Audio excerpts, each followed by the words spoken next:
আপনারে 200 লাখ ভাইয়া আমরা সারা মাঝে তো মাতিতে পারেন না, আপনার একটা প্রতিনিধি বানিয়ে দিচ্ছ, আপনার একটা পেজ আছে, আপনার মাত্র একটা ভ্যালু আছে, কিন্তু আপনি মাতিলেন না। বিজেপি খারাপ হইলে আপনার আগে বন্ধ করে দিব। এত যদি দর আপনি আমরা বহুত কিনে ফেলে লইতাম, যে দলে আমরা মাতে আমরা তারা দেই।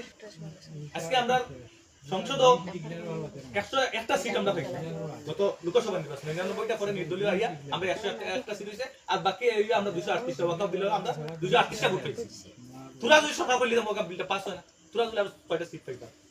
আজকে যে সময় আপনি দেখরা বিভিন্ন দল থেকে মুসলিম এমএলএ এমপি হলে কিতা করা দল ত্যাগ করা, কারণ তারা ওয়াকফ বিলের পক্ষে তারা দলে সমর্থন করছে। এই সময়ও আমরা যারা মুসলমান ভাই এনকে বিজেপি করা তারা দায়িত্ব কিতা আছে, তারা বিজেপিকে পরিত্যাগ করা, বিজেপির লোকের বিরুদ্ধে মাত মাতা, তারা না, তারা এখন পর্যন্ত আইয়া ওয়াকফ বিল লাগে লাম দিছিল। ও ব্যক্তি, যে ব্যক্তি হুজাইর ব্যক্তি, হিমন্ত বিশ্ব শর্মা ফাউদ করা ব্যক্তি, যে ব্যক্তি মেরুদণ্ড ব্যাখ্যা করা ব্যক্তি ফাউদ দূরে চলরা, ও ব্যক্তি আমরা কি নেতৃত্ব দিবা, তাই তো হিমন্ত বিশ্ব শর্মা ফাউদ দূরে চলরা। গতিকে আগন্তুক দিনে যে আর এই সময় আপনারা বিজেপি হোক, ইউডিএফ হোক, এজিপি হোক, সারারে প্রশ্রয় দিব।